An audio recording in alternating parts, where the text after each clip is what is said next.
Welcome, welcome. Welcome to the Young Learners Festival. Welcome back. Maybe is it welcome back? Let's start off with that question. Did you come to the Young Learners Festival on Monday? Yes. Will. Cambridge, UK. You did. Good stuff. Okay. I wonder if there's any no's. I wonder if people have chosen specifically this day of the three to come to. But Talia, you come for this day. Excellent. You're here, Pat. Lovely stuff. Keep it coming. Keep it coming. If you've just arrived, just say something in the chat just to warm up your fingers. Just that one little message in the chat, I find, makes you a little bit more open to it a bit later on in the session. And I hope you agree that a proactive learner generally succeeds more than someone who's a bit more passive about it. So if you want to sort of be a bit more actively involved, feel free just to say something in the chat. Nice. There we go. There's a bit of a flood. Love seeing that. Okay. Yeah, let's see some countries. Let's just see some countries. Let's keep it standard today. Where is everyone from? Georgia, Pakistan. Lovely. UAE, KSA. Look, we're kind of all in the sort of rough that 3 or 4 hour time zone at the moment. Great. So for you all at the moment, it's kind of school's just finished, I guess. Or maybe you're just about to have your dinner, depending. Thailand, your dinner was ages ago. Rowena, your dinner was a long, long time ago. I think you are closer to breakfast. Maybe no, not close to breakfast. Morning, I'm Rebecca. I'm from Mexico. I work with young learners at a small community. Great stuff, Rebecca. Well, I hope today is going to be helpful for you. Hi, LC. I remember you. Good to see you again. Just country names. Brilliant. I love just seeing country names. I don't know why I said that. Who doesn't like seeing country names? Good stuff. Serbia, Georgia, Poland. Great. Okay, so we've got the Eastern Europes here. Bulgaria, more of the same. Vietnam again. It's late for you, Vietnam. Wow. 10, 11 o'clock, I reckon. 11, 12 maybe even. Who else have we got? Do I recognize some names? I think lots of names ring bells. I think when you sort of see, hundreds of names at a time, they kind of blur into each other a little bit. So I can't say I remember everyone's name. I don't think you'll blame me for that. Amir, I know you, of course. Hello, Amir. Evelina, I know Evelina very well. I was just chatting to Evelina. Nice to see you here, Evelina.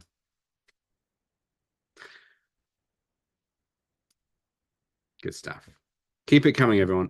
One quick question, just to keep this moving while I'm doing my announcements. How about what? I did think of this. A controversial one. If you want to answer, who is your current favorite student? What student that you're teaching currently do you think, I love teaching that student? They're so, etc., etc. For me, it'd be sort of keen, eager, inquisitive, curious. Who's your favorite student? What's their first name? Don't give their full name, but maybe just say what's their first name. Who's your favorite student? And if you like, why are they your favorite? And while you do that, I'm going to click 1,000 buttons to share my screen. There we go. It's actually not. I've streamlined it. There we go. Just need it to arrive on your screens while I look at your responses. Have we got any answers to that? You love them all. Great. Lucia, Jana. Great. Why? Why Lucia? Curious students, talkative students. Okay, no, great. Maybe that's a better answer. What would make you feel that they are your favorite student? Alex is my favorite. Irina and curious. Good stuff. Yeah, for me, it's curiosity. It's the ones that sort of, I suppose it means that they're going to listen to the things that I say rather than switch off. And as a human being, I prefer that.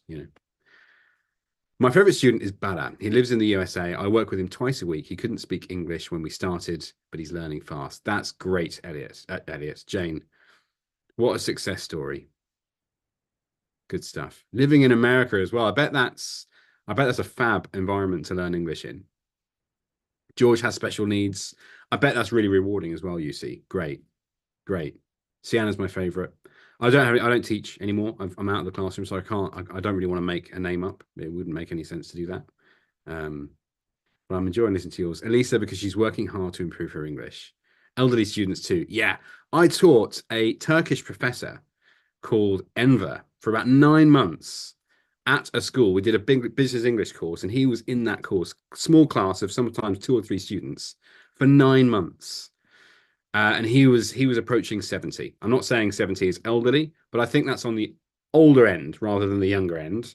And I could see his struggles actually. He had a hard time, but he persevered. Anyway, okay, I'm going to start talking through things. So, day 2 of the Young Learners Festival, we had Claudia and Pet out on Monday. They did a great job. Basically, kind of a day all around assessment, implicitly and explicitly teaching exam preparation techniques to your learners. We had an advanced learning cafe. I did a cafe yesterday. I sort of recapped Monday a little bit. So if you're looking for a bit of a whistle stop of what we spoke about, of what we heard about on Monday, you can go to our Facebook or LinkedIn channel and you'll be able to watch that. Actually, just Facebook. And you'll be able to watch that back. It's just a 10-minute sort of catch-up sesh.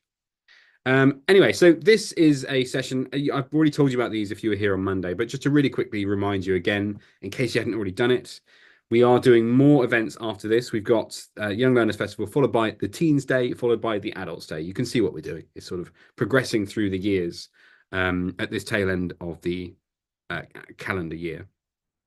So the Teens Day is looking a little bit about the social emotional learning in the teenage classroom, helping them build bonds as well with each other in class, and looking at that sort of pubescent era and the big emotions that might bring about for teenagers, and how you as a teacher could help them explore those emotions and communicate them perhaps. Then we've got the Educating Adults Day, when we're looking at a handful of recommended AI tools to make your life as a teacher easier.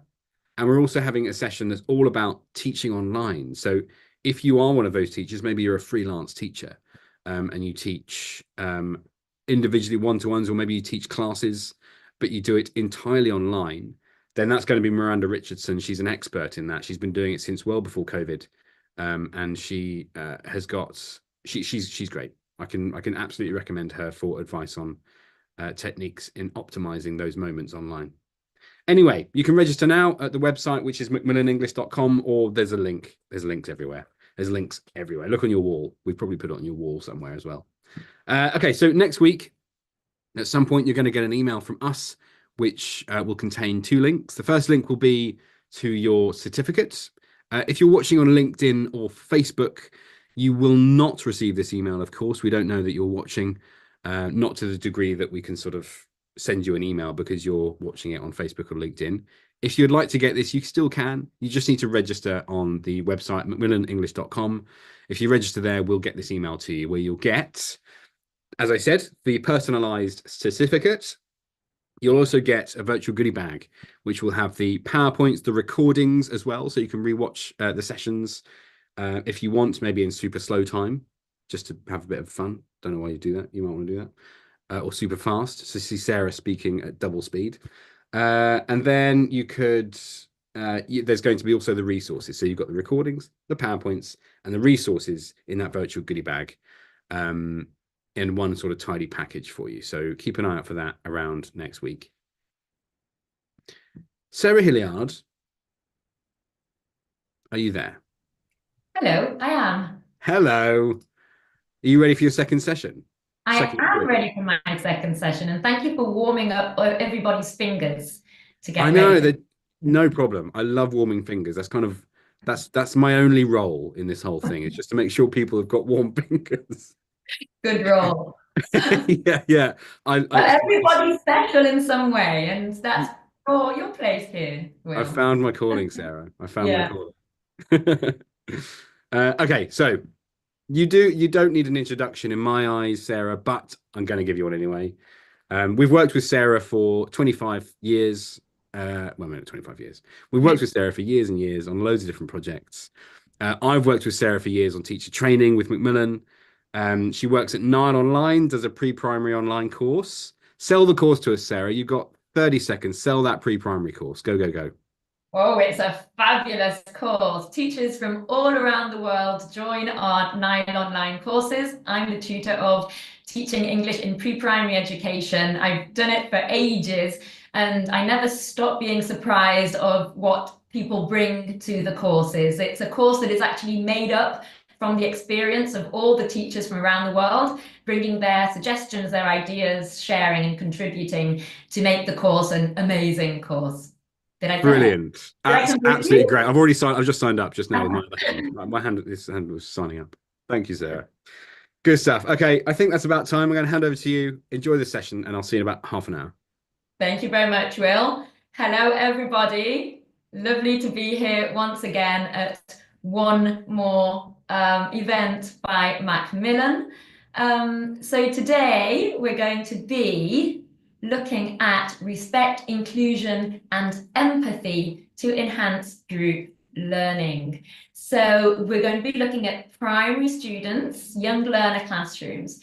But paramount in any classroom, not only your young learners, but any sort of classroom, is that learners feel safe and valued, not only being respected by the teacher, but also amongst peers, more so if they're working together in groups.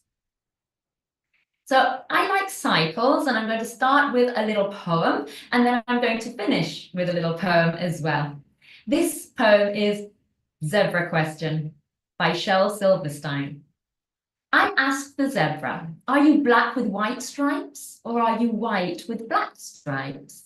And the zebra asked me, are you good with bad habits, or are you bad with good habits? Are you noisy with quiet times, or are you quiet with noisy times? Are you happy with some sad days, or are you sad with some happy days? Are you neat with some sloppy ways, or are you sloppy with some neat ways? And on and on and on and on and on and on he went. I'll never ask a zebra about stripes again. I think this poem touches on themes of uniqueness, individual characteristics. It can trigger us to think about acceptance of differences, therefore inclusion, and how everyone has a mix of traits, just like the zebra's stripes. I think it reminds us to look at things from different perspectives, an acceptance that we're not all the same. But for the zebra, this is a very silly question, because in essence, it doesn't matter if the zebra is black with white stripes or white with black stripes. We just respect the differences and we celebrate differences.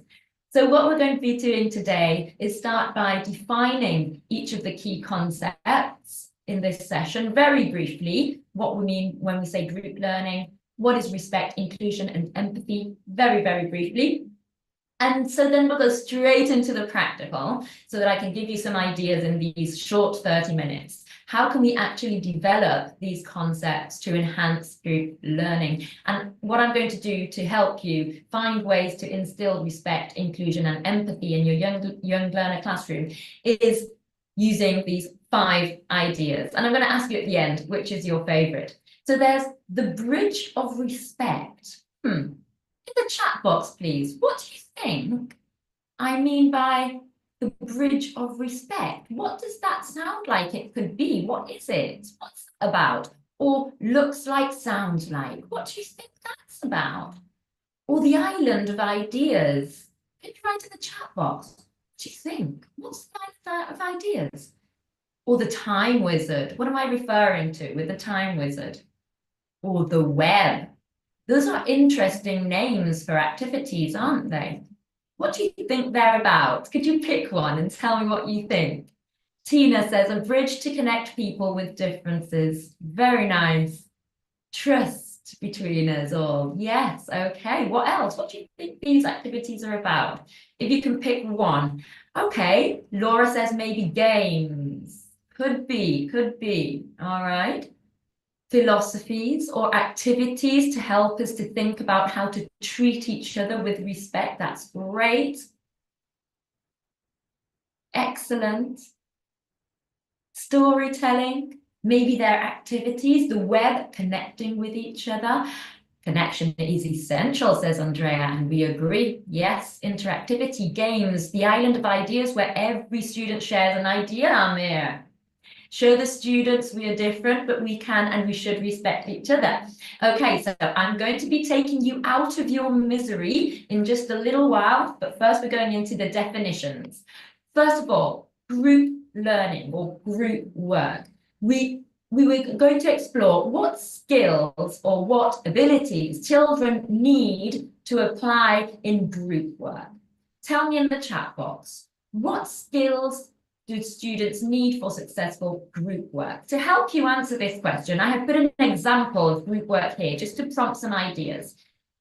But you can think of any pair work or group work. We're talking about large groups, small groups, even pairs when we're talking about group work. So visualize. You're in your primary classroom with a level 1 students, and your students are learning about birthdays around the world, and then they have a project to complete where they plan a birthday party. They have to think of things they want to have for the party, draw pictures of the things for the party, present their birthday plan to the class. What do they need to be able to discuss what they want to have for the birthday party? It's something very personal as well. I love celebrating my birthday. Some people don't. Mila, my 7-year-old, still loves choosing a theme, and we go out buying all the decorations, or we create our own decorations at home. She writes her own invitations, gives them to her friends. She wants to invite everybody, plans fun stuff. My 11-year-old son, Alex, couldn't care less. He just wants chocolate cake, his presents, go out for dinner, end of story. So it's very personal, and you want to be safe enough to share how you would like a birthday party to go, which is something very personal. So what kinds of skills do our students need to be able to do this project in a group? Consideration about others' ideas, encourage or motivate the members in the group, organize properly and have a role in the group. That's great, Percy. Respecting one another is the priority. Sense of belonging, respect, negotiation, patience, empathy, friendly atmosphere, willingness to help each other, patience, empathy, vocabulary, yes, you need the linguistic tools as well. Sharing and respecting, patience, self-motivation, sharing and respecting others' opinions, communication, ability to listen. It's not always easy to listen. Active listening, Amir is saying too. So what you're telling me is that for group work to work, you need respect, empathy, and inclusion. And smiles and hugs, as Marina says. So when students are in pairs or in groups, they need to display mutual respect.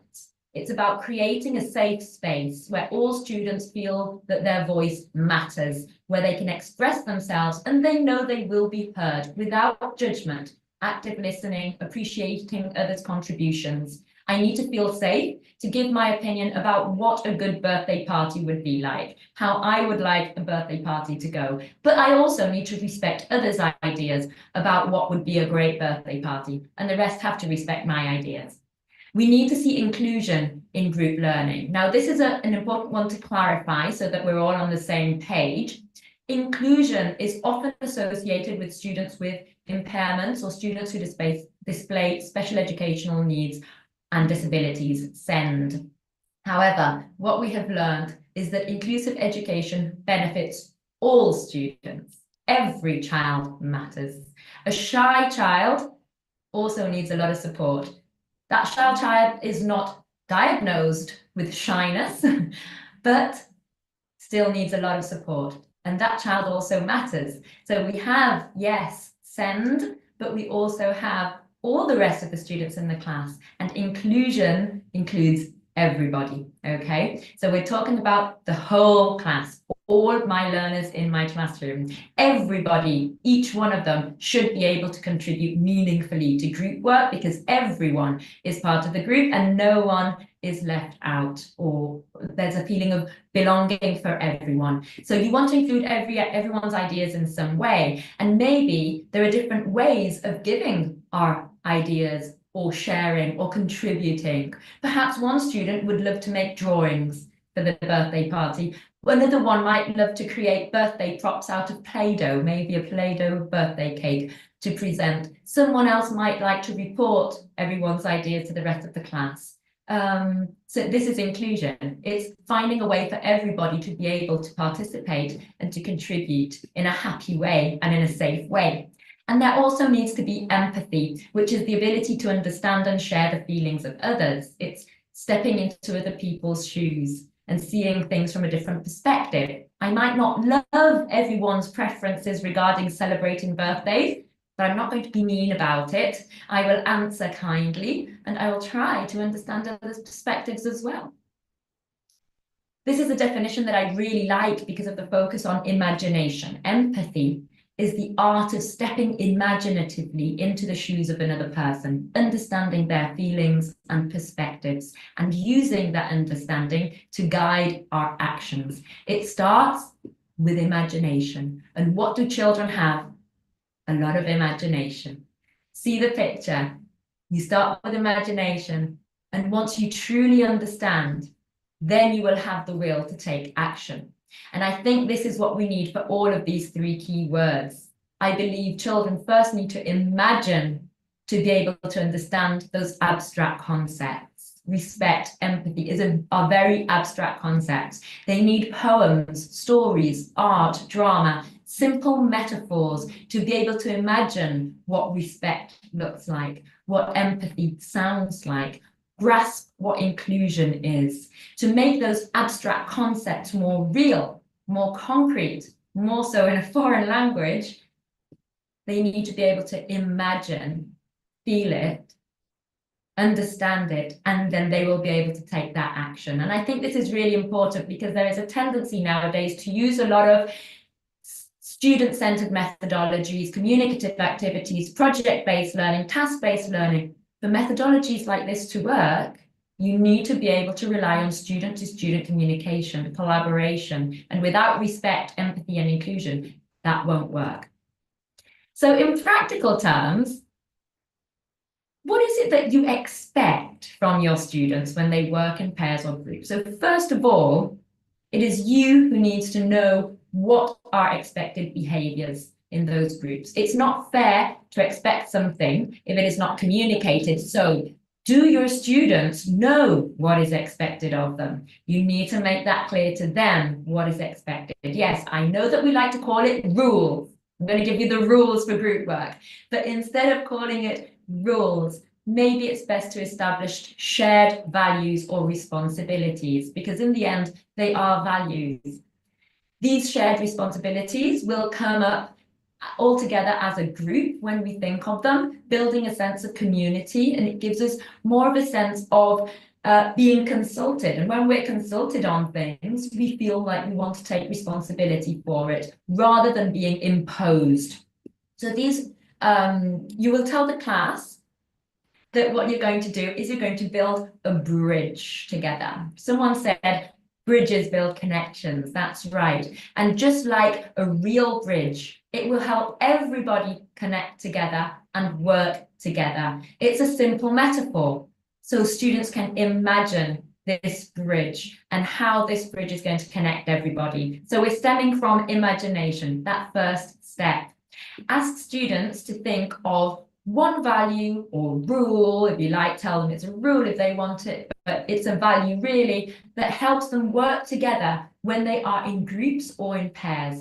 You might ask them some guiding questions to help them, or you might want to brainstorm with everyone together. First, what makes it easier for you to work in a group? What do you need to do when you work in groups? So they will come up with things like listen, help, share, be kind, okay? Or they might say, listen when others speak, help the rest of the group, share materials, share ideas, say nice things, wait for your turn, okay? They can say what they feel helps group work to actually go smoothly. So then what you will do is hand out some paper planks or paper bricks where students will write or draw their idea on the plank. Give them different options. That's inclusion. Maybe you want to write it, maybe you want to draw it. They can do it in groups. Maybe the group will choose one big value that they like the most, write that. And maybe there's someone who's going to be really good at writing, has excellent handwriting, fabulous. If you want to be the writer, you can be the writer. Do you want to be the decorator? So someone else is going to decorate that plank. So once all students have written their ideas, or groups have written their ideas, you invite them to come up and place their plank on a paper bridge that you've got on your wall of your classroom. It's okay if the values are repeated because it means they're important values. Let the groups choose which values they're going to put on the planks. When they place their plank, they read out their idea and you discuss why it's important. After the bridge is built, come back to the metaphor and take a moment to reflect with students about how this bridge represents respect and empathy and inclusion to help them build those strong connections. These are the strong planks that will support the bridge and will support your group work. After the group activity, you can ask the students whether they stepped on each one of those planks when they were working. Is there any they didn't step on? Why not? Did that help or did that hinder? Were you able to work it out in the end? Leave the bridge on display. You can come back to it. Every time you're going to do group work, go over these words on your bridge of respect. If new situations arise in the class and you want to add more, fabulous. The bridge can get longer and stronger with each one of those words. But what exactly does be polite mean, or respect others, or show some empathy? What does that exactly mean for a child in your classroom learning a foreign language? What am I supposed to sound like? What am I supposed to do? So what you would want to do is look at how the values that you want to include in your classroom, what do they look like and what do they sound like? And make this clear, because it's not easy. They're very abstract concepts. Can you help me in the chat box to identify what each of these sound like? A, B, C, D, or E. So respect and empathy and inclusion in our classroom looks like helping a group member. What does it sound like when you're helping a group member? Is it A, B, C, D, or E? Okay, B, lovely, I can help you. If I say be polite, in my classroom, we're going to be polite, but what does it sound like? What should we be hearing? C, please and thank you. Taking turns sounds like your turn. Giving positive feedback sounds like good idea. Including a group member, what does that sound like? Join us, come on. Okay. So this is what we want to see and hear in our classroom. Some individuals understand things better visually, others understand it through its sound much more. Maybe some will remember the command, be polite, and others will remember the phrase you need to use to be polite, please and thank you. They won't say be polite, rather they'll say please and thank you. This chart is great because it doesn't only focus on the behavior itself, but it also gives the students the language tools they need to display this behavior. You can say use kind words, but they don't know what they are in English. What are kind words? Can you give me some examples of kind words? So that's not helpful if you don't give them the examples. What exactly are those words? What am I supposed to be doing? So this is really useful to have the phrases to be polite, kind, respectful. Okay, have a previous step before group work so that you make sure that your groups are going to be safe spaces. Before you throw the students in the deep end alone in their groups, all together brainstorm. Brainstorm a lot, because you know what? Brainstorming develops lots of the same skills that you need for group work. In brainstorming, your turn-taking, sharing ideas, risk-taking, accepting others' ideas, active listening, there's empathy, there's respect. Make this a normal part of your class dynamics. Invite your students to join you on the island of ideas, because on the island of ideas, there are some very cool rules. For a start, there are no right or wrong answers. That's the whole point of brainstorming. You're not expected to say anything smart at this point. Leave that for later when you're in your groups. Every idea is valued right now on this island of ideas, okay? You want to narrow it down later, but now every idea is welcome. An island of idea is fabulous for including everybody's thoughts. Invite your students to join you on this island. You can contribute in any way you like. On the island of ideas, we can also write. We can also draw. You can stick something on the island of ideas. Do it in the way you like. So you're giving everybody the chance to do it in their own way. Going back, remember the bridge of respect. It would have been great to brainstorm before doing the bridge of respect. So invite them onto the island of ideas and think of those different values all together first. And then when your students go off and work in their own group islands, they will be used to those skills that you've just shown them when you were brainstorming as a whole group, sharing ideas in communicative tasks, taking risks, because it's okay. It doesn't always need to be the smartest idea on the group island. So this is a previous step to group work. You can also give them individual think time if you prefer, where you allow some students to get, you allow your students to get ready for what they're going to be sharing later in their groups. Here's some advice from Share with Friends in the teacher's book that has excellent advice for teachers. And by the way, if you are a Share It teacher, you might be wondering, this looks familiar. It does, because Share with Friends is the brand new edition of Share It. So keep your eyes open for the new Share with Friends coming out soon. Share with Friends says, use quiet thinking time before a group project. Have students sit for a few minutes to think about what they want to say and do for a project before speaking with their group. This helps students come up with ideas and contribute to the group, leading to stronger group work. So true. Excellent tip. Sharing in a group needs to be a safe space. Now we've got the time wizard, and someone said in the chat box, roles. In a respectful classroom, we know that everyone is good at something, and we celebrate that we don't all need to be good at the same things at the same time. It's just not realistic. It would be a very boring classroom if we were all supposed to be good at the same time at the same things. What is really powerful is to be given the chance to take on a responsibility and a different role so that this all works well. In our session today, I have a role of speaker, you have the role of audience, but you are contributing, so you're a contributing audience, and Will had the role of warming up fingers. Tell me in the chat box, what roles do you usually have in your classroom? Do you use different roles in your classroom? Which are those different roles? It promotes collaboration. It ensures every group member contributes in a way of focusing on preferences or talents or building on their confidence.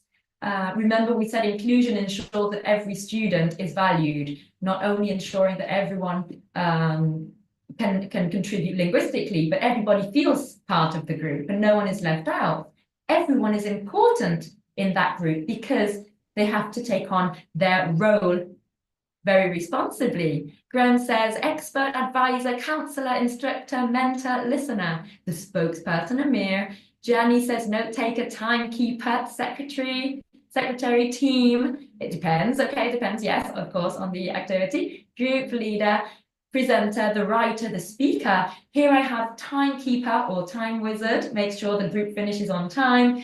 The team captain or the team leader who guides the group. There's the reporter, who writes down, who shares with the group what they have thought about. There's the note taker or the reporter who writes down all the group's ideas. The materials manager who gets and organizes the material for the group. The checker, make sure everyone understands.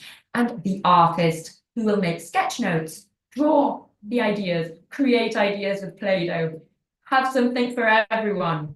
The tutor, the timekeeper, time manager, the artist, Malika, there you go, as well.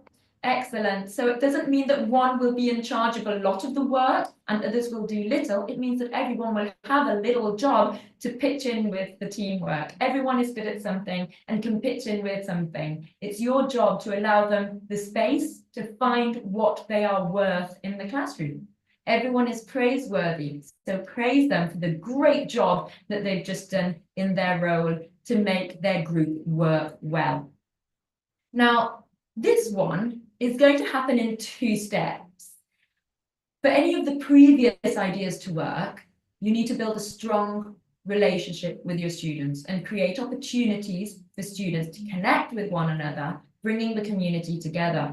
So first of all, you want to notice uniqueness in your classroom. Are you black with stripes or are you white with stripes? Learn about your students. Here's an example of an all about me activity. I like, I'm really good at, I'm proud of, I live with, my family speaks, maybe they speak a different language, but listen to what your students have to say genuinely. Be interested. seriously, genuinely interested in what your students are saying. More so, have a list, a checklist, where you write down important things about your students. Oh, Maria likes sports. Do I have a sports unit in my course book? No. How can I include sports for Maria? Because that's what she's interested in. Okay, maybe when there's a sports event, I'll bring that into the classroom and talk about that sports event.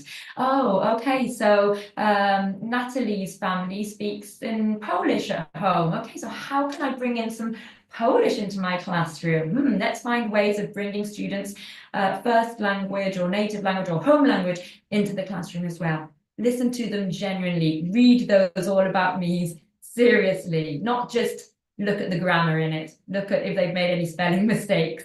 No, look at it genuinely. It's going to be done at the beginning of the year to get to know your students. Next, you want to notice connections. Hand out small coloured cards to each student for them to take one of those unique qualities or something positive about themselves and write it on their piece of paper. Or maybe they can draw it. I'm good at English. I like singing. I enjoy reading. I love my curly hair. I wear glasses. Stick the statements on a corkboard and put a drawing pin next to each of the statements. The students are going to look for connections between their statements and their classmates' statements. And when they find something in common, oh, I also speak two languages. Oh, I also like dancing. They use yarn or wool to connect those drawing pins to their classmates' drawing pins. And you will end up with a colourful display or tapestry of things that members in your class community have in common. You're going to be feeling proud of your uniqueness and fostering inclusion and respect from others' differences, but also noticing connections in your classroom. Once the pegboard web is complete, you can take a moment to reflect with your students. What did you learn about your classmates today? How does it feel to see how we're all different, but we're still connected? Highlight how our differences make us unique and interesting, but there are things that we do that we relate to others, making the class an inclusive group. Every student's statements are valued and put on that pegboard. So this is what we've done today. We've gone very quickly through the definitions of the key concepts and these 5 ideas. These are only some ways to start with imagination through simple metaphors, but there are, of course, loads of other ways of fostering positive relationships in the classroom and celebrating diversity, recognizing and appreciating and valuing differences and similarities among group members, sharing cultural traditions, showcasing talents, acknowledging achievements, expressing gratitude, carrying out role plays to put yourself in others' shoes. So if you want to continue our exploration, I will be participating in an Advancing Learning podcast very soon. And so you can scan the QR code on the screen, but please don't complete it now. Wait till the end of the event today to complete it. There's just 6 questions, a little survey to ask about your position in terms of developing respect, inclusion and empathy. And it will help us shape our podcast discussion, which I hope you can also join us with. So last but not least, of course, always lead by example. As an educator, your words have a profound impact on how your students learn. Model respectful behavior, demonstrate empathy in your classroom, be kind. These are values that are very abstract and you cannot impose them. Some people say you can't learn them, that you can't teach them to your students, but they have to experience them. They have to live them and feel them. So we can't expect respect if we are not respectful. We can't expect empathy if we don't practice empathy in our classrooms. So I'd like to know in the chat box, what is it that you take from this session? How will you instill respect, inclusion, and empathy for your smooth group work? Is it one of those 5 ideas? Is it something that it reminded you of? Maybe it reminded you of a different idea that you can share in the chat box for everyone? Or is it something that it made you think of, something you're reflecting about? What is it that you're taking away? How will you instill respect, inclusion, and empathy? Let's see what you say.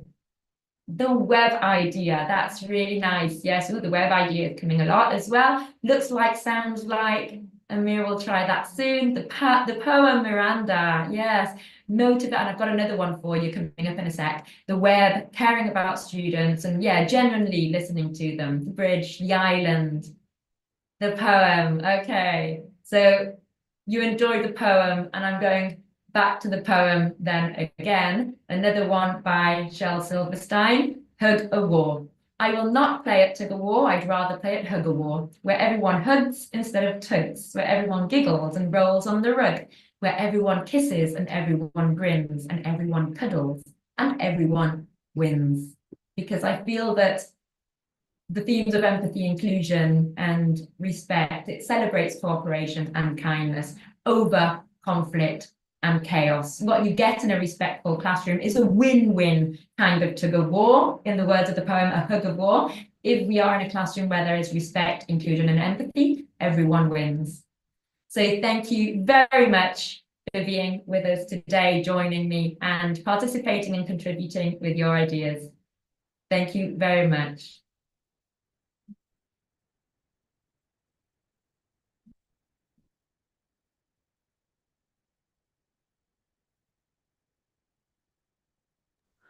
Sorry, I've been talking, and I've been talking. Yeah, no one can hear you, Will. No, no. There was even a thing Zoom even was telling me. No one can Were hear you you. saying anything smart? No, no, it wasn't smart. It was Probably not. just babbling, Sarah, just babbling again. As usual. Yeah, yeah. No change. Oh no, but thank you very much. That was really great, really sort of full. It had to be full. We gave you a pretty tall order with that session. And you have just touched the surface. That's all you could do in 30 minutes, but you've done it as always superbly. And thanks very much for putting your time and thought into it. Thank you, Will. Yeah, so if anyone wants to learn a bit more about it, we'll have a bit more time when we do the podcast, so everyone can join us there too. Please do. So the link is actually still there. You can click the link and share your insights. You can do it now. You can do it later. It's just 6 questions. It's not a huge survey. And I don't think we ask for any information. I don't think we need your email address or anything. It's just we want just the answers to the question to inform the conversation that me, Sarah, and Harry will have in a little while. So please do fill that in. Okay, so if you've got any questions for Sarah, we've got one question here, but if there's any other questions, please do put them in and I'll ask them to Sarah now. Otherwise, forever hold your peace. So in terms of the first language, how does that sort of tie into what you were suggesting there? Because a lot of those activities were quite linguistically kind of challenging for some students. Where does L1 come in? Okay, so L1 is a big thing. It really depends on context as well, where you're working, what's the philosophy, the policy of the school in terms of L1. But I think that when we do something like this, again, abstract concepts, it's quite difficult to grasp. Students might not know these words in English yet. That's why we're doing it, so that they do learn them in the end. But perhaps in the brainstorming stage, that's the moment to allow L1 to come into the classroom. And you accept that because you will have students who want to express themselves and maybe haven't got the linguistic tools to do that in English yet. So you want to get that L1 first. And that's the moment when you're going to turn those words into English in the brainstorming stage, and then go and have them work in their groups. So I think before group work, there always has to be a stage where either there's think time or brainstorming, where the teacher can go around and help out so that students do have the linguistic tools when they're working in the groups. Got it. So when you're talking about the linguistic tools, you're talking about functional language, the sort of target vocabulary. What sort of vocab do you think should be covered there? Yeah, so I mean, if we're talking about things, if we're talking about the bridge, for example, it will be those values. So it could be just the words alone, depending on the age group. It might just be listen. Maybe that is a word they know, and they can say listen. Maybe they know the word share. That's fine, great. Maybe they want to form a proper sentence and say, well, for group work, we need to be able to share our ideas, and everyone needs to listen to them and respect us. Okay, that's a whole big concept that they might have in their teams. But it's very difficult to put it into words when it's not their own language. So I would definitely advise accept their language. And of course, if the teacher knows the language and can understand it, because that's another thing when you don't know. Yeah, it's another hurdle, isn't it? Yeah. That's not the case. Yeah, that gets you. All right, cool. Thanks, Sarah. So how do we promote empathy much more? Sorry, how do we promote empathy much more or to develop?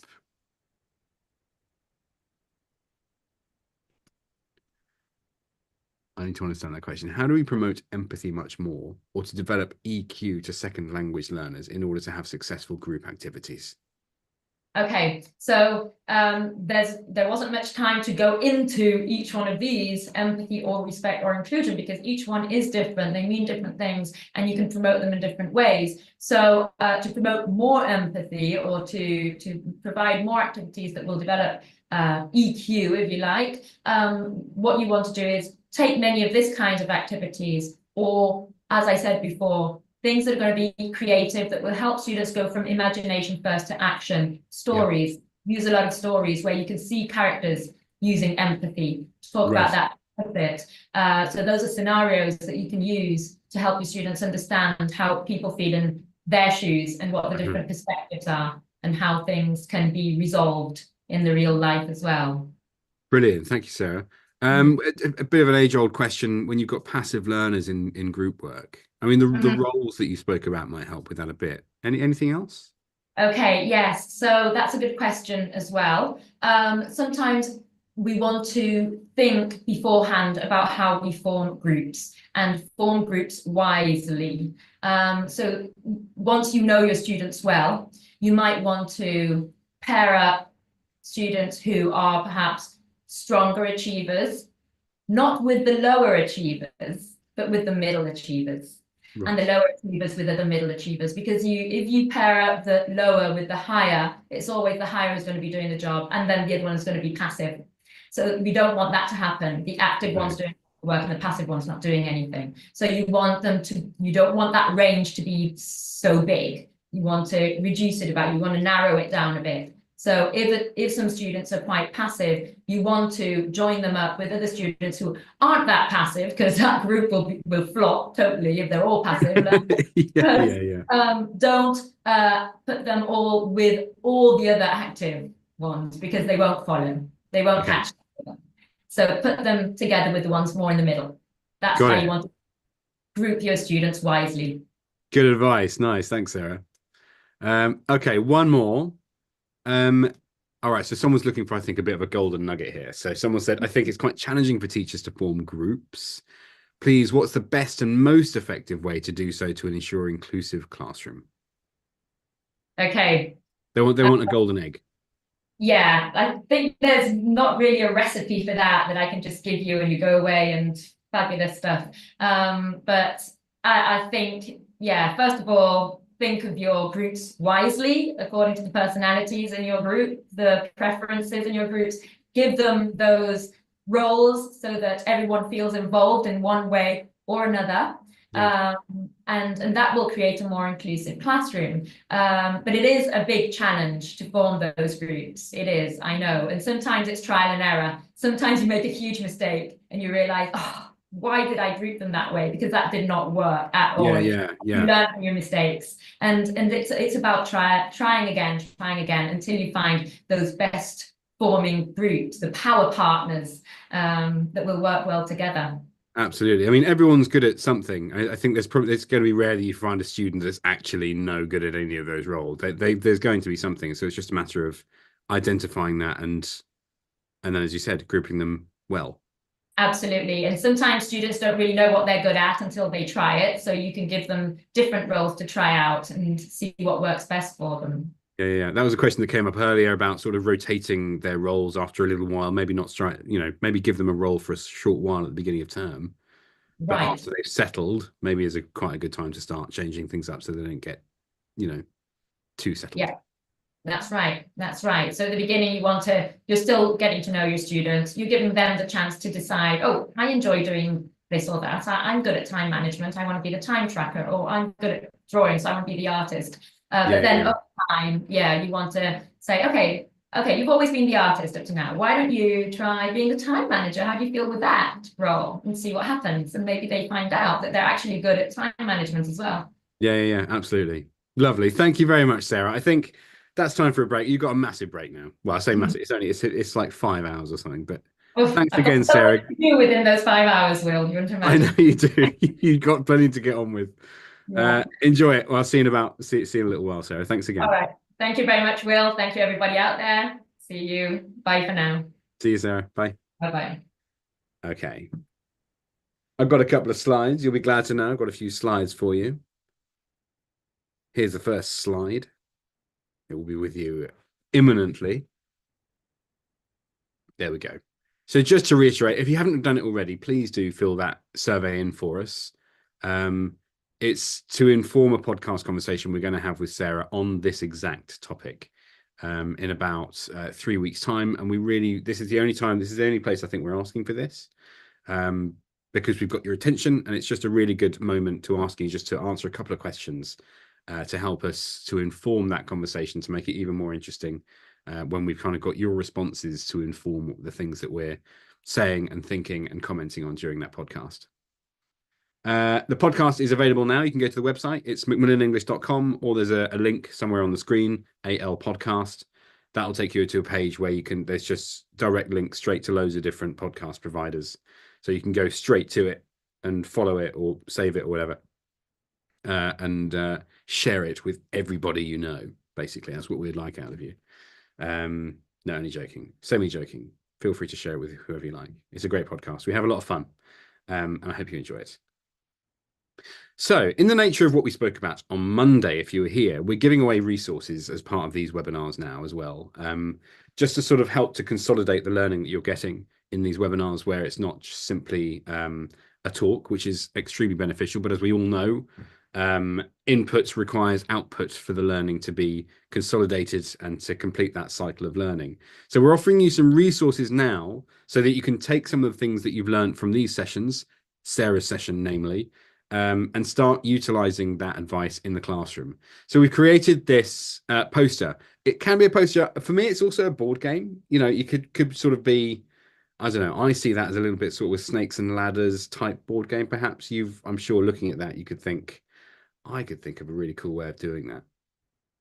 Anyway, so it's basically every day you roll the dice and you do that thing. Help a teacher with their belongings, or help the teacher clean the chalkboard. The chalkboard. Have any of you got chalkboards? Yes or no? Have any of you got chalkboards? I'd like to know the answer to that.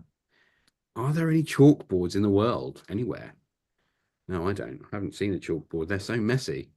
My kids have got a chalkboard and it just gets all over the carpet.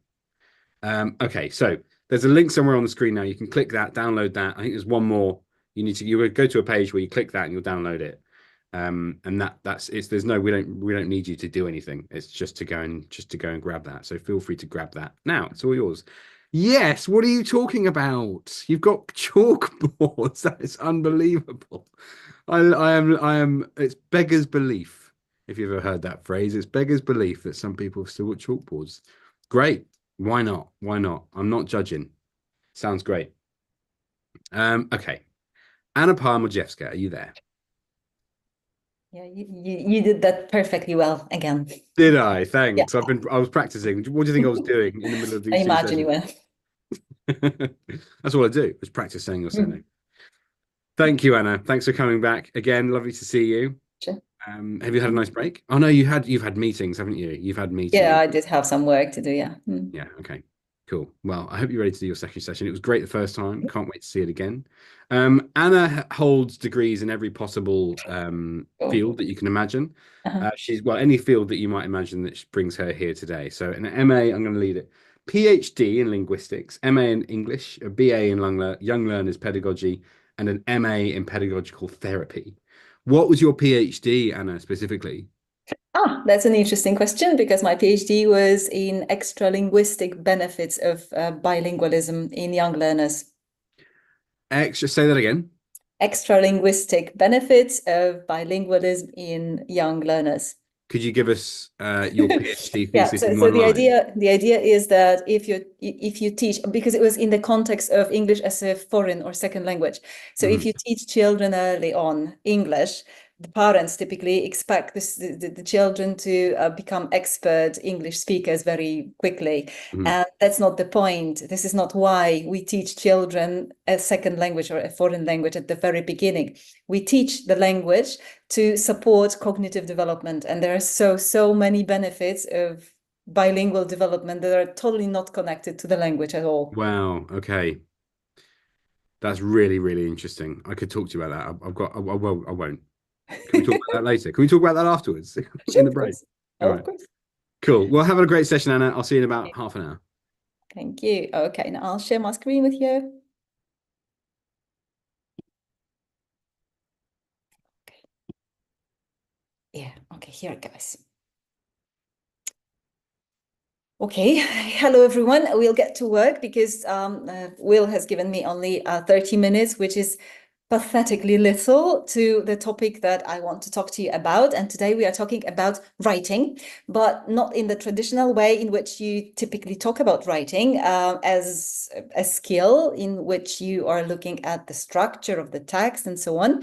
We are looking at writing as a vehicle to teach grammar. Okay, so it serves like a purpose, different purpose than typically writing does. We are going to look at how writing can help our students acquire grammar. Okay, so we need to start with deciding what grammar is and what we're going to look at grammar as during this presentation. So we will have a look at a sneak peek at grammar from two different perspectives. We will look at grammar as a system and as a skill, and I'll try to show you the difference. And I promise this is the only point today that is slightly theoretical, and then we'll move on to practical activities. So I brought a selection of tasks, activities, ready-made tasks that you can take and try them out in your classroom that are based on teaching grammar through writing. And I grouped them in three categories. So the first one is when the students start noticing structures and when they start realizing that grammar carries meaning, okay? Because we typically treat grammar as something sort of separate from language, okay? You sometimes even have separate grammar lessons, okay? And it's somehow unnatural because grammar is not taken out of the language. It's a part of the language, inherent part, and it carries meaning. And sometimes my students do not understand that. They see grammar as something separate, that is just the rules, and the meaning is carried by vocabulary. Vocabulary carries meanings, that's true, but grammar carries meaning as well. And that's what the activities are meant to show the students. Then the second set of activities is going to take it a little bit further. And in this one, the students are asked, invited to use the grammar tools they already have to see how the changes that they make to the text in writing affect the meaning. And the last one, the most creative one, the least controlled set of activities will be about using grammar on the go, right? So they are going to use a grammar sort of fluently throughout the text while writing and while being creative with their language and being in control of the language. So three different types of activities, but we start with the theory. Basically, and most classically, when we think about grammar, we think of a set of rules. A set of rules, a system that governs language, okay? And so this is a definition that comes from the ancient times when linguists and philosophers would look at language as a system, and they would dissect sentences and take the parts out and then try to put them together in different ways, analyze the sentences, the structure of the language, the underlying system. And this is the way we still teach classical Latin, for example, because it's a dead language and we don't teach it for communication, but we can teach it for the purpose of analyzing language and getting familiarized with the language, how language works. Then in 1960s, a shift came and a bunch of research studies established that grammar instructions, explicit grammar instruction, does not really affect students' writing. Okay, why did they check writing? Well, they checked writing because writing is the most difficult of all skills.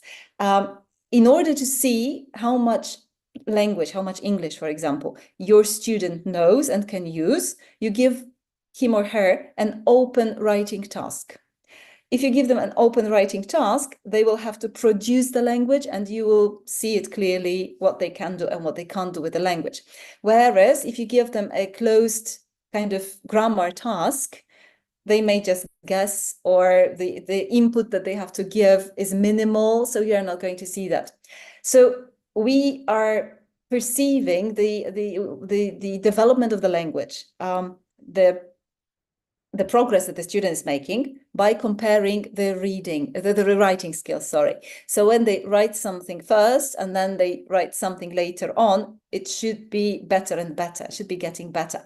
And grammar instruction was supposed to help with that. It turned out it doesn't, which was corroborated by Michael Halliday in 1980s. Michael Halliday, my personal linguistic hero, he said, and he promoted the notion of grammar as having a function, grammar as a skill, not as a system, okay? He said, okay, grammar is spread throughout the text. So if you have a good grasp of grammar, you can manipulate the text.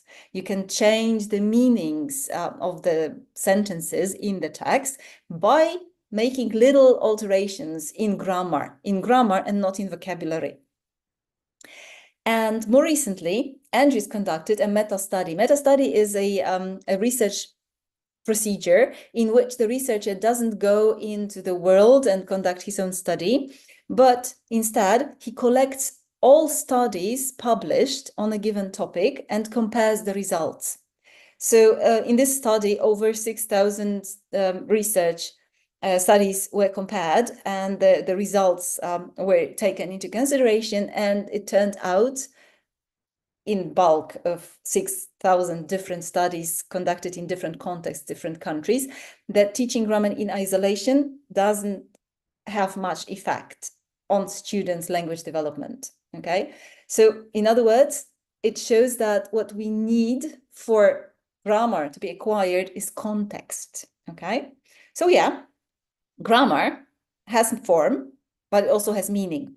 And our role is to show the students that the form and meaning are interconnected and they cannot be separated. You cannot work on the form only and on the meaning later or separately, because they just don't, it doesn't work like that, okay? So, for example, if you show students a sentence or sentences, example sentences to present some grammar structure, like in this example we've got, he had a cake, he didn't have a cake. So obviously, yeah, the sentences are built out of blocks, and you can take them apart and you can put them together, you can manipulate with the blocks. Mind you, it's much better to manipulate with the blocks that are tangible, real blocks, okay? Or at least pieces of paper with the words written on them, because if you are working with very young learners, they are still at the stage of concrete thinking, not abstract thinking, and language is very abstract, okay? So for them, those sentences are just, you know, like hanging in the air, and yeah, you can translate them, you can describe them, you can talk about them, you can show the students the mechanics of the language. But without the context, they are not likely to be remembered. They are not meaningful for the students. So what you need to give them, apart from the structure, is the context. And the most natural context for young learners is graphical context, okay? The simplest is graphical context.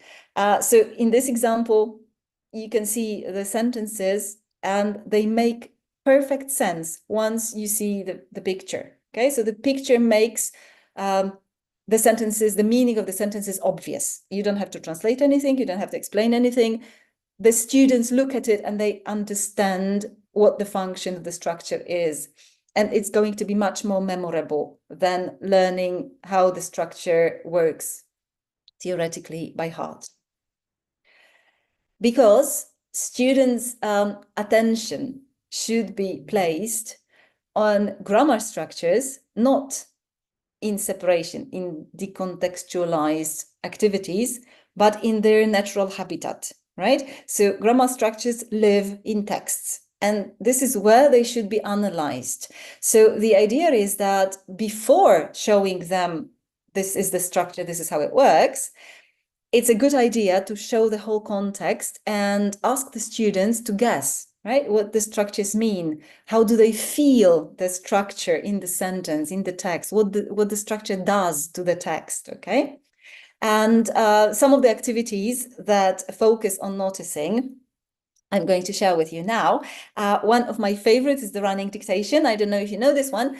It's quite popular, so you might, but let's just quickly go through the instruction. Running dictation is one of very few activities I know that includes all 4 skills. So speaking, listening, reading, and writing at the same time in one activity. Okay, so for this activity, you need a few copies of a short text. They can be copied from the course book, or you can print them out from the internet, whatever text you find interesting for the students, and you stick them to the walls. Okay, my advice, copy a few and stick them in different places in the classroom so that when the students are running to them, they don't kill each other, okay? So you put them on the walls, and then you put students in pairs. One person in the pair is the writer and the other one is the runner, okay? Now the role of the runner is to run to the text, read a fragment, and memorize it as well as the runner can, okay? And then go back to the writer and dictate the fragments to the writer. Mind you, the point of this activity is that the runner dictates exactly the line or the fragment as they read it, not like a general idea of what the text is about, but word for word. So it's a dictation thing. So if they don't remember, they have to run back and come back with the text. And they do that until the text is ready. Once it's done, then the 2 students sit together and they make necessary corrections if the runner made a mistake. And this is a very important phase because it focuses on noticing, right? So you've got a text, some of it is correct, some of it doesn't sound so good. So you compare the sentences and say, okay, something seems to be missing in this sentence, okay? It's in this sentence, so maybe it should be in this sentence as well. The winners are the pair that does it fastest, but also with fewest mistakes, okay? Another activity that I really like for students to notice grammar is conditional explanation. So when you were teaching conditionals, whichever conditional, I took the second one, you ask the students to make conditional sentences as a typical drill during a lesson. They make the sentences, and then you tell them to cut the sentences in half, okay? And then you collect the sentences and put them in 2 different boxes, okay? And then you put the students in pairs or in groups, and you ask them to pull one half from one box and the other one from the other box, okay? Randomly. So when they put it together, some of the sentences will make sense. If they make sense, they put them away. But if they don't make sense, we work with them, okay? So let's say that I pulled, if I knew how to cook, I would go swimming every day, which doesn't make much sense. And then I asked the students, okay, so now it doesn't make sense, but you need to work on it to make sense. Explain it to me, how it works, how it could make sense, okay? So, and then students in pairs or in groups sit together and they come up with a explanation. So for this particular case, it could be, if I knew how to cook, I would open a restaurant. If I opened a restaurant, I would make a lot of money. If I made a lot of money, I would move to the seaside, which makes sense because the land at seaside, especially in Poland, is very expensive, most expensive in the whole country, probably in other countries as well, because it's very attractive. So then you need to have a lot of money to move to the seaside. And once, if I moved to the seaside, I would go swimming every day, makes perfect sense, okay? So I got there. Now, what is happening in this activity is that students are focusing on the meaning, on the information, okay? So they are trying to, to fill the gap with some logic. They are trying to come up with something witty, something interesting, and they forget that in the meantime, while doing that, they're actually forming conditional sentences one after another. So they are revising the grammar, but their focus is on meaning, on not on the structure, but on the function of the language.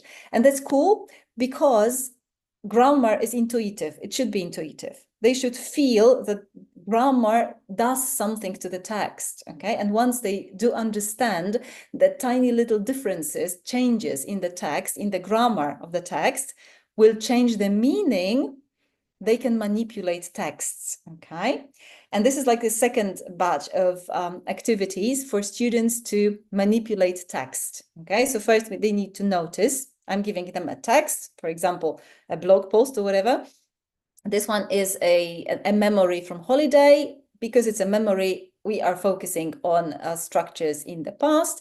So we've got different forms of past: regular, irregular, question, existential structure like there was.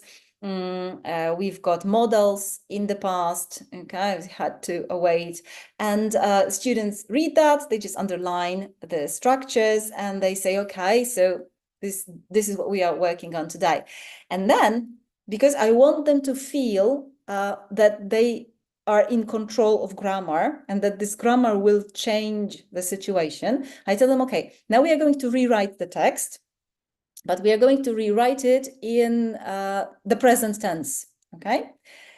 Now, if you do that, and I'm pretty sure you do that because it's a typical activity, typically it's done from present to past though, but it doesn't really matter, it's just a change of tenses. Make sure that they understand the context and that the context is logical, because very often they tend to think that grammar is illogical, it's just floating somewhere in the air, okay? And in actual fact, it's very logical, okay? So in this case, we read the blog about a memory about a holiday and say, okay, and now we are going to write the same thing, but in the present. Okay, what would have to be the context in which it would make sense to say all these things, but in the present? Okay, and my students quite quickly came up with the idea that it would have to be a situation in which somebody calls you while you are on holiday in Spain. Okay, but because the lesson was with young teenagers, I'm sure that you probably know that calling is the last function of a phone that they use in their lives. So they say, okay, nobody's gonna call you. Yeah, it's like a boomer thing. You don't call people, you text people, okay? So for them, the most plausible context for this situation to be reported in the present tense was texting, okay? That's fine. So we came up with a conversation sort of on the phone in writing. Okay, so I was the victim because I was the teacher there. So the conversation starts with me. Hi, Anna. What are you up to? Well, actually, I am on holiday in Spain with my husband. Okay, so there is a change of the context a little bit. Okay, and then they ask me a question, and then I tell them everything that is happening right now because I'm texting now and I'm now in Spain. Okay, so this is how we show them the power they have over grammar, right? So a little bit change in grammar makes a big change in reality, in the real context. Okay, another context that you can use, this context actually comes from very long time ago when the Times magazine was publishing competitions for readers, for adults, competitions that were of 50-word essays, okay? So people were supposed to write 50-word essays and 10 words were given and they had to include those 10 words. So you can use the same idea.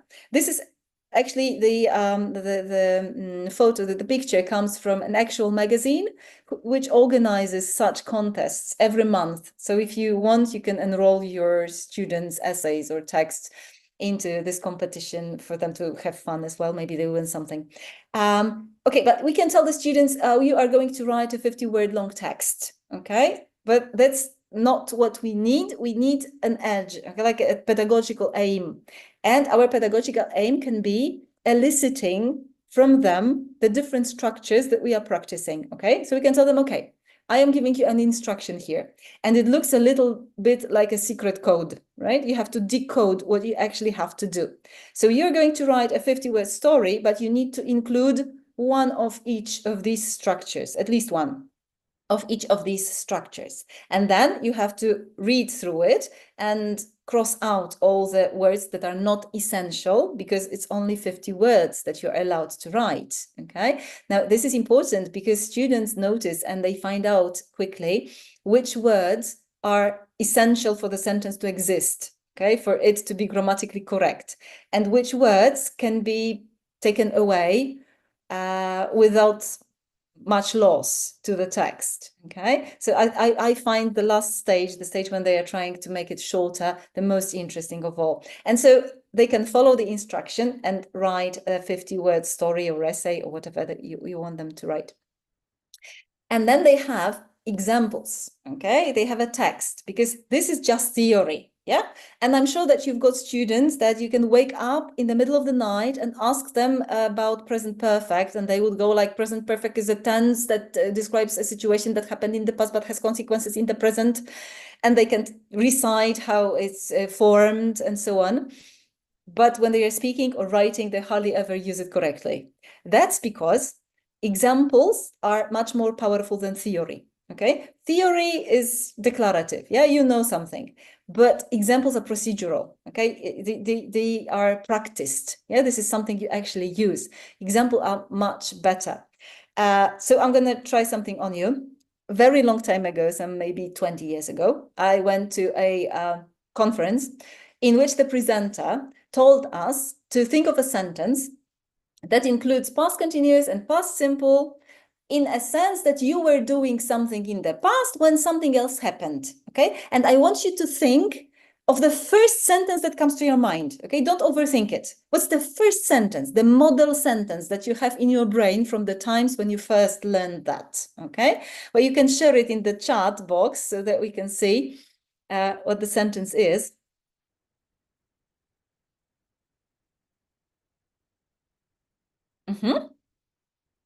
Okay. Melina, well done. Okay, give me some more. I'll give you like 10 seconds. The first thing that comes to your mind, very quickly.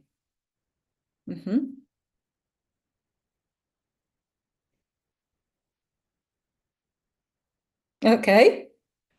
Some are very creative, very true. Okay, very nice. Yeah, so I'm not disappointed. Well, the funny thing is that at the conference back then, 20 years ago, there were people from many different countries with an international conference. And the presenter told us to write down the sentence or think about the sentence. And then she said, okay, and now I'll pretend I'm a fortune teller. And I will tell you that probably some of you thought about some kind of showery thing, okay? Taking a shower, taking a bath, swimming, okay? Or some of you might have thought of something ringing, a phone ringing, a doorbell ringing, somebody came to the door, knocking at the door, okay? Obviously, there will be some more creative answers as well, but mainly at that time, this 20 years ago, like more than half of us had the exact same sentence. I was taking a shower when the telephone rang. Why? Because it's a very good sentence. It's a very good model sentence, okay? And also because many of us were using the same grammar books to learn English. At that time, there was not much choice. So we were probably using the same books, and we got this sentence and it sort of got into our minds because it was a very good example sentence, okay? Now, modernly today, they are called mentor sentences, okay? So you come up with a sentence that is powerful for you, okay? It doesn't have to be powerful for anyone else. It has to be powerful for you. Typically, such sentences are personalized, okay? So if you are using a model sentence in presenting grammar, think of something that is either very logical, like I was taking a shower when the telephone rang, or ask the students to come up with their own that are true for them, okay? So with the older students, when we are doing like high-level grammar, we are typically using, I will have graduated high school by the year, and everybody writes the year they want to graduate by. Because it's powerful, because it's about them, okay? So when you are working with young learners, you can also ask them to come up with their own sentences, okay? So this is, I have absolutely no time given by Will, thank you. But I have so many examples of my students, because I am a teacher trainer at the university and we go to schools to teach. And sometimes my students come up with so many good stories to prove the point. Like when there was a lesson about pets and my student was teaching, I've got a cat, I've got a dog. And she thought it's a good model sentence. So she told the whole class to repeat the sentence, I've got a cat, because she thought they will remember, like as a mentor sentence, I've got a cat. And by the time she got to one boy, he said, I haven't got a cat, I've got a gerbil. Okay, and it was very surprising because it's not like a typical animal to have. And also it was for this boy a mentor sentence because it was important for him, nobody else, just him. Okay, so whenever you've got an activity in which the students can write sentences about themselves, use that as mentor sentences because they might remember them much better than just random grammar sentences. Okay, because grammar needs to be learned through the examples, and once you've learned it, you are the master of grammar, and you can like float on the text, on the page, and you can like complete the text like with grammar, like jigsaw puzzles, and you have a lot of fun. So my recommendation is Story Starters. If you don't know that one, it's a very nice one.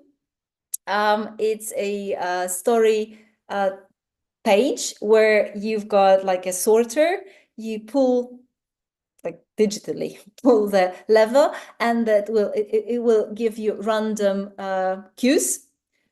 For the purpose of this presentation, mine got draw a picture of and write a paragraph about a careless acrobat who discovers a hidden waterfall. Okay, if you don't like it, you can also spin each wheel separately until you're happy with it. And these are the ideas for a text. And then there's a nice layout in which the students can draw and write a paragraph following the cues. Okay, low-tech version. You don't have the equipment. We are going to New Zealand, yes, because we were in Spain, now we're going to New Zealand. So imagine that I come into the classroom, you are my students. I come to the classroom and I say, all right, I've got good news for you. We are going to visit New Zealand. We are going to visit New Zealand because we are practicing going to structure, right? We are going to visit New Zealand as a class. We are going on a school trip, okay? To visit New Zealand. What are the logical questions you are going to ask me about the trip? Give me some in the chat so I know. When is a very good question. How can we get there? Excellent. Okay. Are we vaccinated? I like that one. I did not think about this one. Okay. And what is the purpose? Right. Yeah, there should be a purpose for a trip, definitely. Lovely. Okay. Are we going to get back? Oh, that's my favorite, I think, so far. Okay, any question is good, and the students are producing the questions. So I came with very boring ones, as I can see in your chat, not so, and I was not very creative. So when are we going to go there? How are we going to get there? Where are we going to sleep? I thought would be interesting to know. What are we going to eat? Who or what are we going to take with us? And what are we going to see there? And an important one, how much are we going to pay for it? Okay, since it's a school trip. And then you can make the text together. Okay, so you can write the text by answering the questions, and you'll have like a text written by the whole class. Or my version, you can put the questions on separate pieces of paper, right? So one question per page. And then you can give it to the students and tell them that they are going to write the answer, but every student can write only one word at a time, okay? So when, for example, I'm the first and I got, when are we going to go there? I can write we, and I need to give it to the student sitting next to me, okay? And the student next to me will write are. And the beginning is going to be predictable. So we are going to go there. And now creativity starts, okay? Then the students can write whatever they want to, okay? When are we going to go there? So the beginning, again, is going to be predictable, like we are going to go there. And the next person can write in. So in will sort of narrow your choices to in summer, in 2055, in November, okay? But the next person may write, for example, the. So it narrows it down even more. Like, so now you've got, we are going to go there in the, okay? And then the next person has to flexibly adjust his ideas in terms of grammar so that it's a correct sentence, right? So I had a different idea in my head, but now this is what I got, and I have to come up with something that fits grammatically, okay? Like that, it really works. Usually fun. At the end, we collect all the papers and you read that out as a whole text, which typically is hilarious. Another one, a slightly easier one for maybe younger learners. This time we are not going to New Zealand, we're going somewhere colder, the North Pole. And here we've got some information about the place where we go. It's very cold.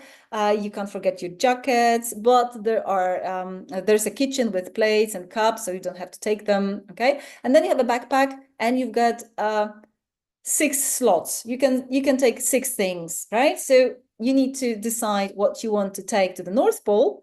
But in my class, I always say my students that they need to explain themselves, okay? So they're going to write, like, in my backpack, there are some jumpers because why? That's easy because it's written in the text.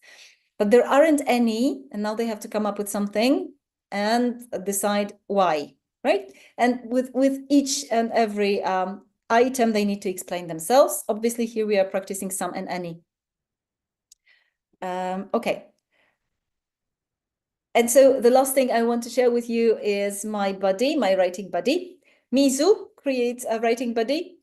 This is a very creative type of activity where the students, you can do that in class, or you can ask the students to do that at home just for practice.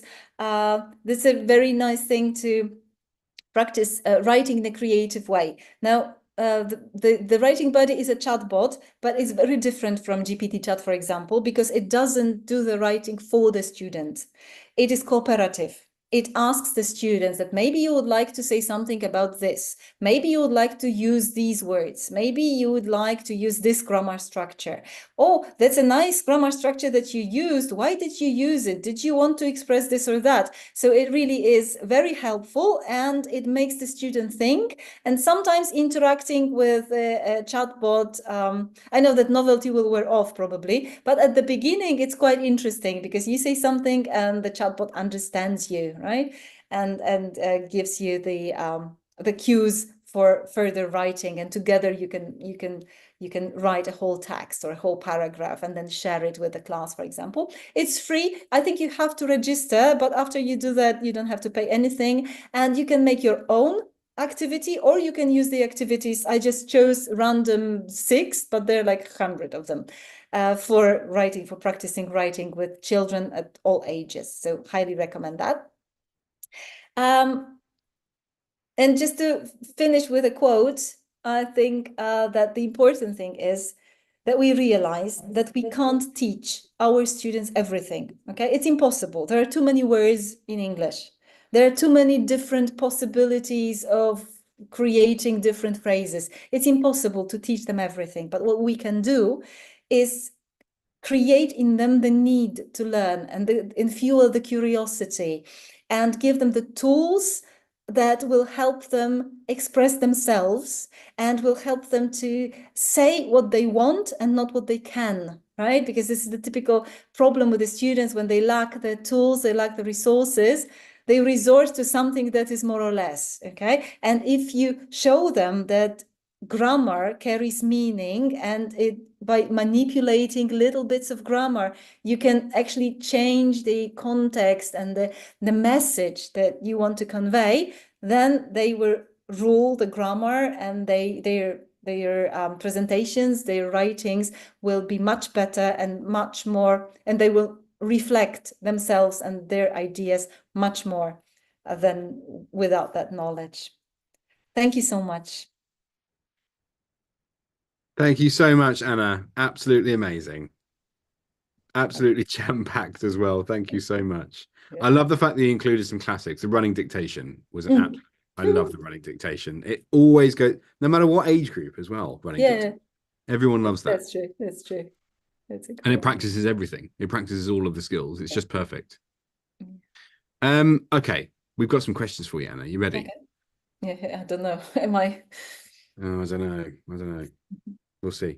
Okay. So we've got two questions from one person. We have got Amir's got a great question that I'm going to bring up. I'll ask you that at the end. What's the best age to teach children grammar, especially second language learners who don't have a high language literacy skill at that particular level? Oh, that's a wonderful question. Thank you for that question. Always, like from the very start, from wherever. The point is that we have to understand what it means to teach grammar. Okay, so if you're a university student at the English department, you've got a subject like descriptive grammar, where you are learning all the intricacies and all the difficult terminology and stuff. This is not the teaching of grammar that you do to very young learners. Okay, grammar is intuitive. You give students examples, especially in the second language context. You give them a lot of examples and you watch them come up with their own rules, okay? More or less like in their first language. The younger they are, the more likely they are to absorb and acquire the grammar without this pain and, you know, the sweat and the tears of trying to learn and do the 120 activities in the grammar book before they actually internalize the structure. They could do it intuitively if they are presented with enough input at the very beginning, right? So the brain will come up with the rule, and then they will own the structure, right? It happens very often when you are showing the students a fragment of a text and you are talking about it, you're reading a story, and a phrase, a grammar structure repeats itself over and over again, okay? There is a wonderful picture book called Would You Rather? And it works on this structure of would you rather live in the jungle or live in the ocean, okay? And there are many such questions in the book. And by the end of the book, the students, they don't think like, oh, it's a very difficult structure. For children, all structures are the same, okay? So it is us adults who think that, oh no, I'm not going to go into the classroom and ask, have you done your homework because it's present perfect, and they haven't had present perfect yet. They couldn't care less. Okay, so you ask them, have you done your homework? And all they hear is homework. And I assure you, they understand what you want. Okay, and the fact that there is this grammar is something secondary. And if you trust the children, especially the youngest ones, you will see that they will come into this grammar like painlessly. Okay, they will own the grammar very quickly. I mean, the easier grammar things, but children learn their first language also starting with easier grammar and going to the more complex one. So it can be done in the second language as well. Do you think that there comes a certain age where, before a certain age, the grammatical, their understanding of grammatical sort of structures and concepts, whatever that may be, of their own language is sort of a bit more flexible and fluid up to a certain age where they're not completely confident with their first language grammar?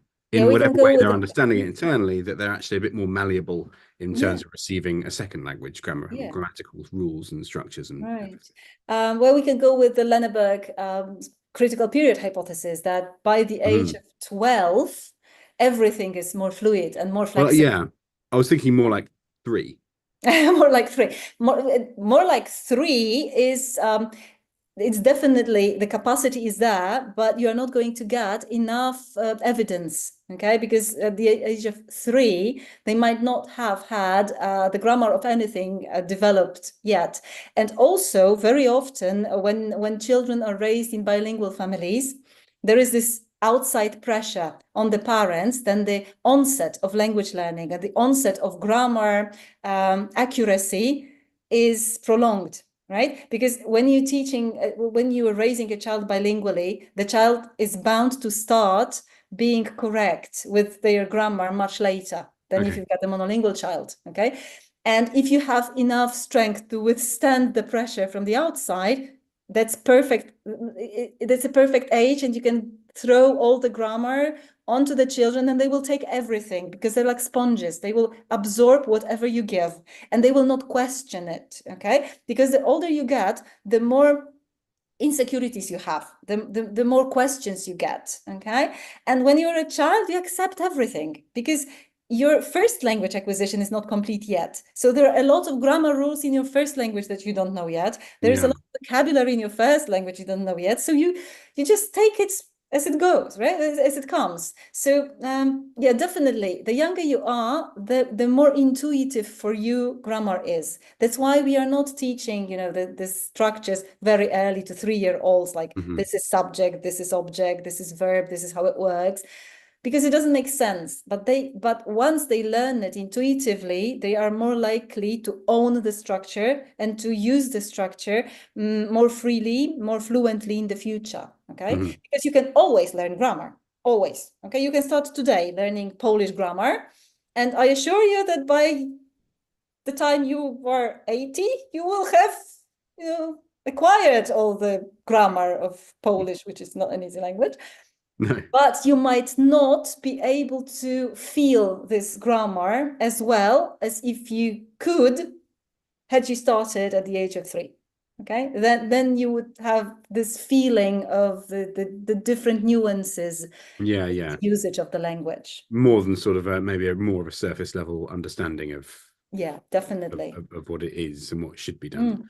Okay, Anna, that was amazing. That was so interesting to listen to you. I could literally, honestly, I could listen to you for hours talking about this. It's clearly something that you think about you know, all the time, and it's just real privilege to have you on the program. Thanks a lot for coming. Thank you very much for having me. My pleasure, and thank you everybody for being here. Thank you, Anna. Thank you. Okay, so I've got a couple of other things to let you know about, everybody. 1 second. Are you, on a scale of 1 to 10, there's only one answer for this, I'm afraid. How much are you enjoying the Young Learners Festival? 1 to 10. I'm already going to give the answer. 8. No, only joking. 10. I'm loving the festival. 1,000. Great. Thank you very much. It's not quite as large as our Global Teachers Festival. I know you know, I'm sure you know about that. That's coming in February. But it's still really sort of wide. Hopefully we've sort of touched loads of different, well, 6 different kind of relatively diverse areas of young learner teaching. 9, Enrique. I want to talk to you after this. Why 9? 11, Yanni. Thank you. Very professional. Thank you, Marcella. We try. With a little bit of a wink as well. Professional with a wink.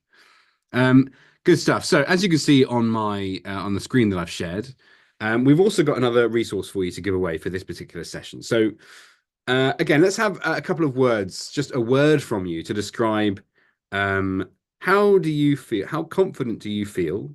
How confident do you feel that your grammar lessons are engaging? And that's not a loaded question. I'm hoping some of you are really confident about it.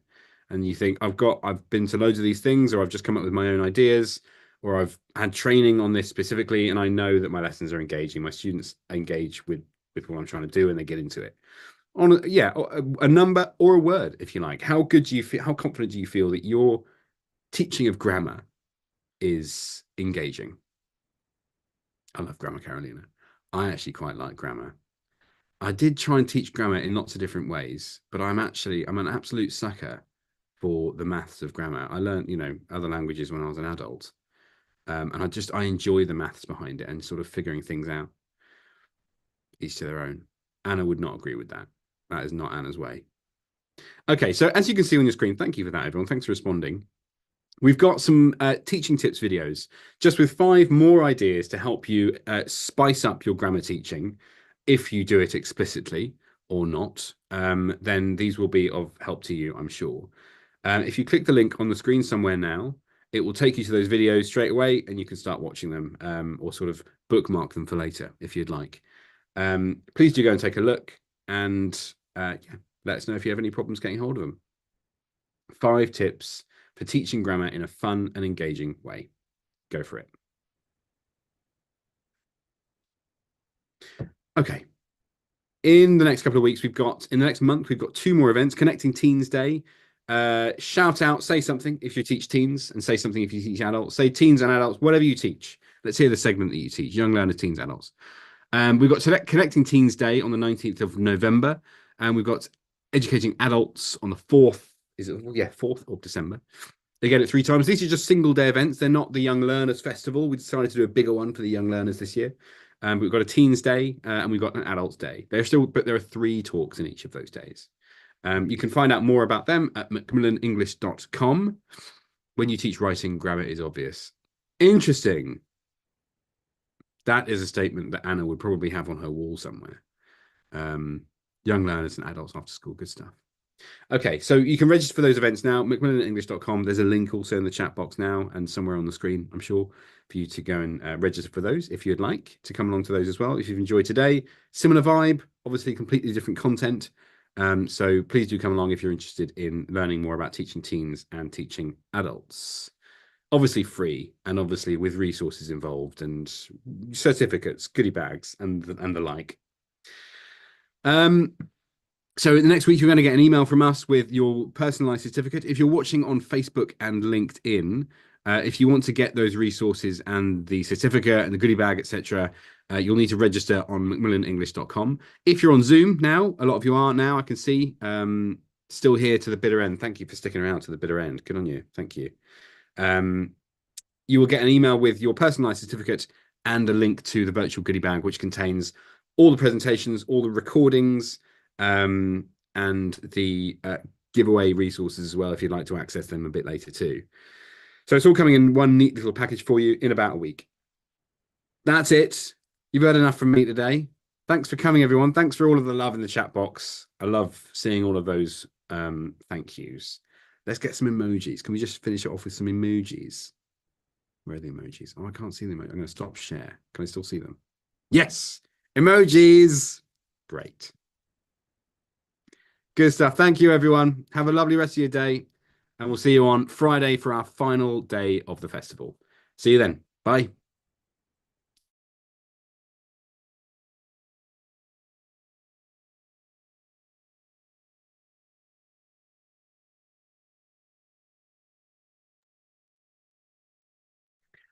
I'm going to respond to that question. Shelley, you can see the 10-minute catch-up video from Monday. We caught up from the Monday sessions. You can see that. You can see that on Facebook. So if you go to Macmillan Education on Facebook, the Macmillan Education platform, not Macmillan Education Brazil or Macmillan Education Asia, it's Macmillan Education Standard. There's a recording of the session, of the 10-minute catch-up. Or next week, you're going to get the recordings so you can watch them back. Up to you. Anyway, see you. Bye.